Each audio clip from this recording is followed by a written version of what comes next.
अज्ञानाच्या अंधकारात खितपत पडलेल्या 18 विश्व दारिद्र्य उराशी असणाऱ्या अडलेल्या नडलेल्या हरिजन गिरिजन व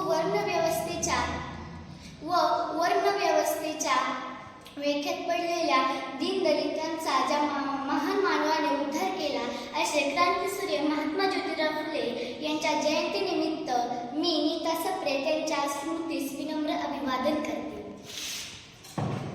दुःखी पीडितांचं दुःख हरता तो ज्ञानाचा रे दाता तहानलेल्याचा तृप्त केला त्याने आत्मा म्हणून नाव पडले त्यांचे महात्मा ज्योतिराव फुले यांचा जन्म 11 एप्रिल 1827 रोजी सातारा जिल्ह्यातील कडगुण या गावी झाला. त्यांचे मूळ आडनाव गोरे असून त्यांचे वडील फुलांचा व्यवसाय करत असायचे, म्हणून त्यांचे आडनाव फुले असे पडले. सुमारे 200 वर्षांपूर्वी विषमतेची आणि अज्ञानाची दरी निर्माण झाली होती. ही दरी बुजवण्याची सुरुवात ज्योतिबा फुले यांनी सुरू केली. ज्योतिबा फुले यांनी कार्यपताका आपल्या खांद्यावर का घेतली असेल, त्यांना काम का करू वाटले असेल असा प्रश्न आपल्या मनात येतो. त्यांच्या आईच्या निधनानंतर ते ब्रिटिश साम्राज्याच्या घरात मोठे झाले, लहानाचे मोठे झाले. त्यांना त्या घरातली समानता खूप आवडली. पण त्यांच्या मनात विचार आला की माझ्या समाजात अशी समानता का नाही. आपली माणसे गुण्यागोविंदाने नांदत नाही. जर या माणसांना गुण्यागोविंदाने नांदवायचे असेल तर प्रथम आपल्या समाजात स्त्री पुरुष समानता आली पाहिजे. हे ज्योतिबांनी त्या काळात ओळखले. विद्या ज्ञान शिक्षण हे सर्वांनाच हवेसे असते. आपल्या सर्वांना शिक्षणाचे महत्त्व तर माहीतच आहे. शिक्षणाशिवाय माणसाचे जीवन निरर्थक आहे. पण त्या काळचं काय जवळपास 200 वर्षांपूर्वी जेव्हा स्त्रीला घराबाहेरही पाऊल टाकण्याची परवानगी नव्हती, अशा बिकट परिस्थितीतही फुले दाम्पत्याने पुढाकार घेतला स्त्रियांच्या शिक्षणासाठी, पुढाकार घेतला स्त्रियांच्या मुक्तीसाठी. कारण त्या दाम्पत्याला त्यांना माहित होतं की जर स्त्रीला विद्या प्राप्त झाली तर तिचा आत्मविश्वास वाढेल आणि समाजात स्वतःचे विचार मांडण्याची क्षमताही वाढेल. पण हे सगळं एवढं सोपं होतं का हो? मुलगी शिकली तर हजारो पिढ्या नरकात जातील अशा विचारांवर आधारलेला धर्म होता त्या काळी. बाईची जात कांद्याची पात मारली पडली साधड्यात. बाईला अक्कल नसते असं कुठल्या व्यवस्थेने सांगितलं होतं. अरे ज्यांनी याच व्यवस्थेला लाथ मारून आपल्या पत्नीला शिक्षण दिले आणि इतर स्त्रियांनाही शिक्षण दिले ते म्हणजे क्रांतीसूर्य ज्योतिराव फुले. स्त्री शिक्षण ही त्या काळची गरज होती बरं का. आणि याची जाणीव ज्योतिबा फुले यांना होती.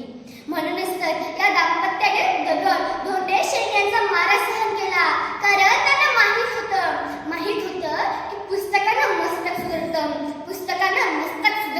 आणि जे मस्तक सुधरलेलं आहे ते कोणापुढे नतमस्तक होत नसतं, कोणापुढे नतमस्तक होत नसतं. आणि म्हणूनच पुस्तक वाचायचं असतं. त्या काळी अस्पृश्यांचं दिसणं सुद्धा अशुभ मानलं जात होतं. त्यांच्या सावलीचाही विचार होत असे. देवाची आणि ज्ञानाची दोन्ही दारं त्यांच्यासाठी बंद होती. अशा भयावह वातावरणातही फुले दाम्पत्याने अस्पृश्यांसाठी शाळा सुरू केली.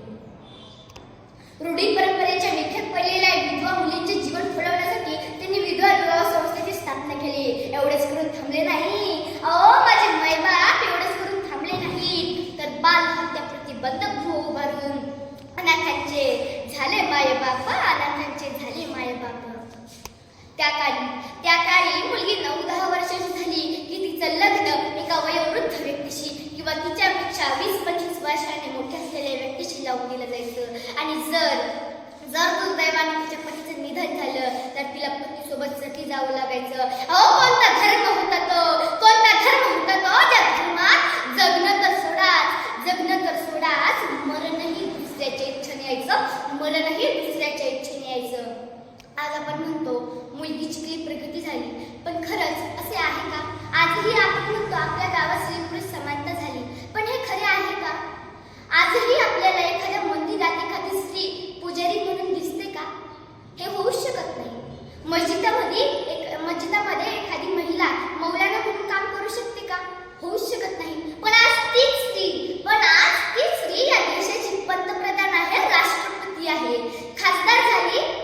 आमदार म्हणा, खासदार म्हणा, शिक्षिका म्हणा, पायलट म्हणा, कलेक्टर म्हणा, तीच स्त्री होऊ शकते.